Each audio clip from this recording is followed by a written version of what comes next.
Welcome back to the next topic where we are going to discuss about how to obtain steady interference pattern.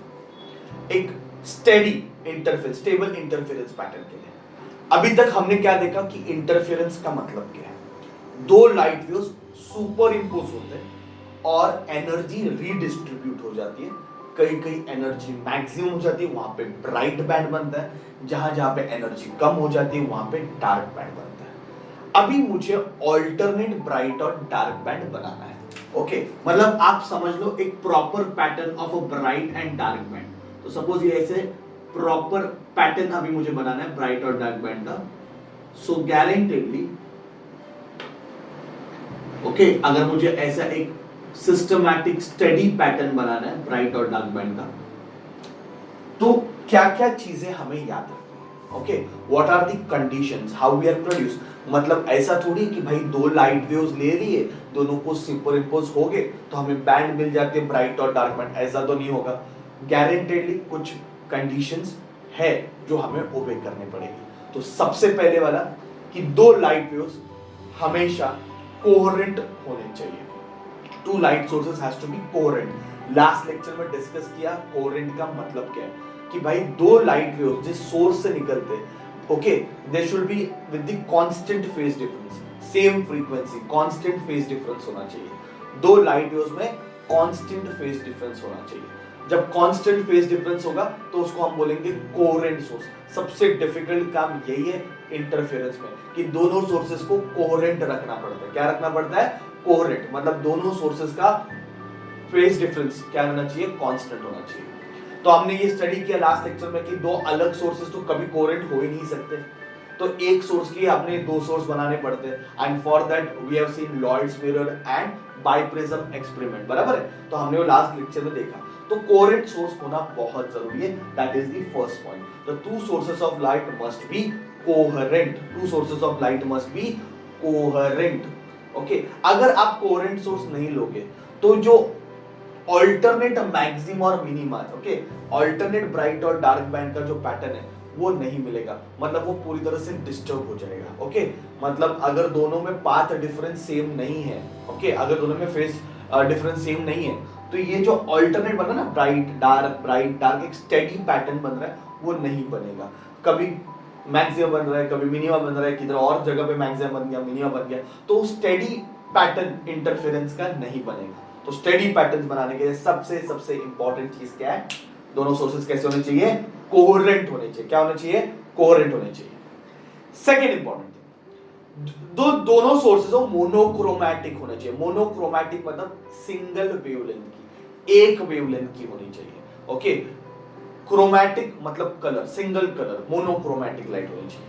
अगर monochromatic light नहीं होगी, okay, अभी सोचो ये अगर दो सोर्सेस है, इसका नाम देता हूं S1 और ये S2, और ये दोनों मोनोक्रोमैटिक नहीं है, तो गारंटेडली हमें प्रॉपर ब्राइट और डार्क फ्रिंज नहीं मिलेगा, हमें कलर्ड फ्रिंजेस मिलेंगे। क्या मिलेंगे? कलर। अभी मैंने व्हाइट लाइट यूज किया। व्हाइट लाइट मतलब क्या होता है? सनलाइट होता है।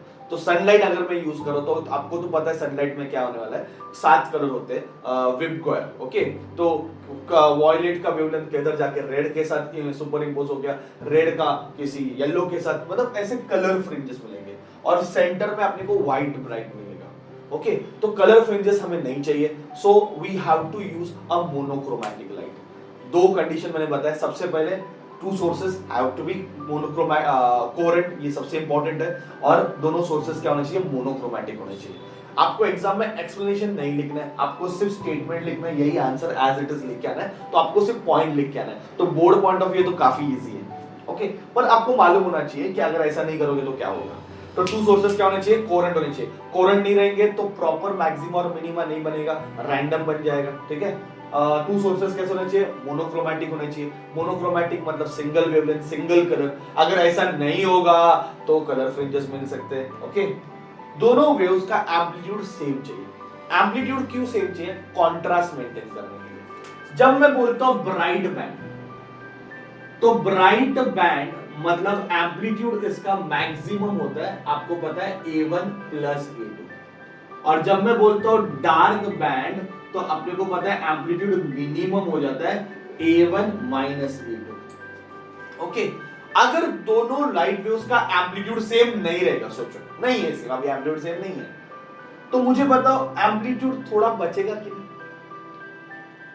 एम्पलीट्यूड सेम रहेगा तो आर मीन जीरो हो जाएगा, आर मीन जीरो हो जाएगा तो आपको परफेक्ट डार्क मिलेगा। ओके एम्पलीट्यूड जीरो, और अपने को पता है भाई intensity is directly proportional to square of amplitude, अगर एम्पलीट्यूड जीरो आ गया तो इंटेंसिटी जीरो हो जाएगी और हमें प्रॉपर डार्क मिलेगा, बराबर कि नहीं? तो प्रॉपर डार्क मिलने के लिए वो कॉन्ट्रास्ट मेजर मेंटेन करने के लिए ना, प्रॉपर ब्राइट और प्रॉपर डार्क का एक कॉन्ट्रास्ट पैटर्न मेंटेन करने के लिए एम्पलीट्यूड सेम होना बहुत जरूरी है। अगर एम्पलीट्यूड सेम नहीं रहेगा तो guaranteedly what will happen, perfect dark नहीं मिलेगा, है ना? इसका आंसर जीरो नहीं आएगा, एम्पलीट्यूड सेम नहीं रहेगा तो आंसर जीरो नहीं आएगा, तो परफेक्ट डार्क नहीं मिलने वाला है। तो परफेक्ट डार्क और परफेक्ट ब्राइट कॉन्ट्रास्ट मेंटेन करने के लिए एम्पलीट्यूड क्या होना चाहिए, सेम होना चाहिए। तो वापस 3 पॉइंट बोलता हूं। सबसे पहले पॉइंट, टू सोर्सेस को क्या होना चाहिए, कोहेरेंट होना चाहिए, मोनोक्रोमैटिक होना चाहिए, और दोनों की एम्पलीट्यूड क्या होनी चाहिए, सेम होनी चाहिए।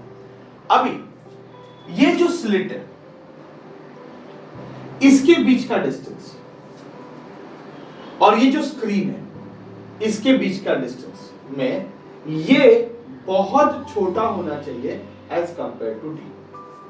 मतलब स्लिट और स्क्रीन में डिस्टेंस ज्यादा होना चाहिए और दो स्लिट में डिस्टेंस कम होना चाहिए। स्लिट मतलब अपने वर्ड में खिड़की, जहां से लाइट बाहर निकलती है, ओके, पॉइंट सोर्स बोल सकते हो या फिर जो भी है। तो ये जो स्लिट है बच्चों, ये जो स्लिट है उनके बीच में का डिस्टेंस, मतलब दो सोर्सेस का बीच में का डिस्टेंस जो स्मॉल डी अपन लेने वाले हैं वो छोटा होना चाहिए और स्लिट और स्क्रीन के बीच में का डिस्टेंस ज्यादा होना चाहिए।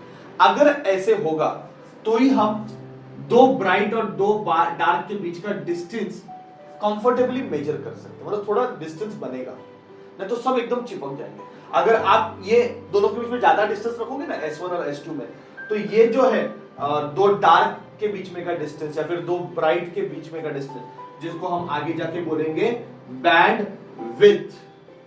क्या बोलेंगे, बैंड विड्थ। बैंड विड्थ का मतलब है दो ब्राइट बैंड या फिर दो डार्क बैंड के बीच का डिस्टेंस, दो ब्राइट बैंड या फिर दो डार्क बैंड के बीच में का डिस्टेंस जो है उसको बैंडविड्थ बोलेंगे। अगर मैंने ये डिस्टेंस S1 और S2 का बढ़ा दिया और ये कम कर दिया तो बैंडविड्थ छोटा हो जाएगा, तो आपको कैलकुलेट करना बहुत डिफिकल्ट हो जाएगा। तो एक प्रॉपर बैंडविड्थ मिलने के लिए, एक प्रॉपर डिस्टेंस रखने के लिए, दो ब्राइट और दो डार्क के बीच में का अच्छे से डिस्टिंग्विश करने के लिए दोनों स्लिट में डिस्टेंस क्या रखना है, कम रखना है, और स्लिट और स्क्रीन में डिस्टेंस ज्यादा रखना है। So I think the separation between the two slits, the separation between the two slit must be small in comparison to the distance between the plane containing slit and the observing screen. Okay, तो observing screen से ये distance हमेशा छोटा रखें। समझ में आ रहे point, समझ में आ रहे कितने पॉइंट्स हो गए अपने, 4 पॉइंट हो गए। सबसे दोनों सोर्सेस हमेशा क्या होना चाहिए, कोहेरेंट, नहीं तो परफेक्ट मैक्सिमम मिनिमम नहीं मिलेगा, ऑल्टरनेट नहीं मिलेगा, इतना याद रखो। मोनोक्रोमैटिक होना चाहिए, तो कलर फ्रिंजेस मिलेंगे, रेड किसी वॉयलेट के साथ सुपर इंपोज हो रहा है, ग्रीन किसी ऑरेंज के साथ सुपर इंपोज हो रहा है, मजा नहीं आएगा, कलर्ड फ्रिंजेस मिलेंगे, ठीक है। फिर एम्पलीट्यूड सेम होना चाहिए, तो कॉन्ट्रास्ट मेंटेन नहीं होगा। दो स्लिट के बीच में डिस्टेंस छोटा होना चाहिए और स्लिट और स्क्रीन के बीच में का डिस्टेंस बड़ा होना चाहिए। अगर ये रहेगा सिचुएशन तो ही आप प्रॉपर बैंडविड्थ मेजर कर सकते हो, प्रॉपर बैंडविड्थ आपको दिखेगा, अच्छा खासा बैंडविड्थ दिखेगा, मतलब वो भी बहुत छोटा ही रहता है, उसको भी देखने के लिए ट्रैवलिंग माइक्रोस्कोप लगता है। तो आप सोचो वो ऑलरेडी छोटा रहता है और अगर आपने ये बढ़ा दिया S1 S2 को और स्लिट और स्क्रीन के बीच का डिस्टेंस छोटा कर दिया तो ये बैंडविड्थ बहुत कम हो जाएगी। ओके, फिर ये जो स्लिट है, ये जो सोर्स है वो नैरो होने चाहिए। ओके, अगर स्लिट थोड़ा थिक रखोगे, सपोज इतना बड़ा खिड़की रख दिया, स्लिट अगर थिक रखोगे, ओके, तो क्या हो जाएगा, हर point acts like a source. हमें पता है कि ऑर्गन्स ने हमें बताया कि every point acts like a source, मतलब यहां से बहुत सारे वेव्स बाहर निकलेंगे, यहां से बहुत सारे वेव्स बाहर निकलेंगे और वो अपने अपने में ही सुपर इंपोज हो जाएंगे। इसलिए स्लिट जो सोर्स है उसको नैरो रखो, मे बी पॉइंट सोर्स रखो। अगर आप सोर्स पॉइंट सोर्स रखते हो ना तो एक प्रॉपर लाइन आएगी और दोनों सुपर इंपोज हो जाएंगे। यहाँ पे यहां से जो निकलेगा, यहां से जो निकलेगा वो दोनों सुपर इंपोज हो जाएंगे। पर अगर आपने इसका थिकनेस ज्यादा रखा, नैरो नहीं रखा, तो इसमें से बहुत सारे लाइट रेज बाहर निकलेंगे और वो अपने अपने में क्या हो जाएंगे, सुपर इंपोज हो जाएंगे और यहाँ पे क्या हो जाएगा, एक मिक्स पैटर्न प्रोड्यूस होगा, मतलब खुद ही सुपर इंपोज होते जा रहे हैं। ओके, अपने अपने वेव्स के साथ में। तो it has to be narrow, two source of light, two slits has must be narrow, दोनों बहुत नैरो होने चाहिए। और last, they should be in the same state of polarisation, मतलब वो एक फ्रेम में वाइब्रेट होना चाहिए। तो अभी इसको बुक में भी डिटेल में एक्सप्लेन नहीं किया है, तो जरूरत नहीं है कि क्यों सेम स्टेट ऑफ पोलराइजेशन होना चाहिए, पर मालूम होना चाहिए कि भाई दोनों सेम स्टेट ऑफ पोलराइजेशन में होना चाहिए। ओके, तो टोटल कितने पॉइंट बताए मैंने? 6 पॉइंट्स। ओके, सो एग्जाम में आपको क्वेश्चन आएगा what are the condition to obtain steady interference point, तो 6 पॉइंट लिखो, 3 मार्क मिलेगा, 2 मार्क मिलेगा, टोटल 6 पॉइंट आपको लिख के आना है, सिर्फ पॉइंट लिखना है, बाकी कुछ नहीं करना। I hope this is very simple answer, theoretical answer है क्योंकि इसके बाद हम स्टेडी इंटरफेरेंस पैटर्न ही स्टडी करना है। ओके, अगर मुझे स्टेडी इंटरफेरेंस पैटर्न बनाना है तो सोर्सेस कोहेरेंट होने चाहिए, मोनोक्रोमैटिक होने चाहिए, एम्पलीट्यूड सेम होना चाहिए, स्लिट के बीच में का डिस्टेंस कम होना चाहिए, स्लिट और स्क्रीन के बीच में का डिस्टेंस ज्यादा होना चाहिए, फिर सोर्सेस स्लिट्स नैरो होने चाहिए और सेम स्टेट ऑफ पोलराइजेशन में होना चाहिए। ओके, ये सारे कंडीशन जब आप सेटिस्फाई करोगे तब जाके आपको एक प्रॉपर इंटरफेरेंस पैटर्न मिलेगा of alternate bright and dark. ठीक है बच्चों, थैंक यू वेरी मच।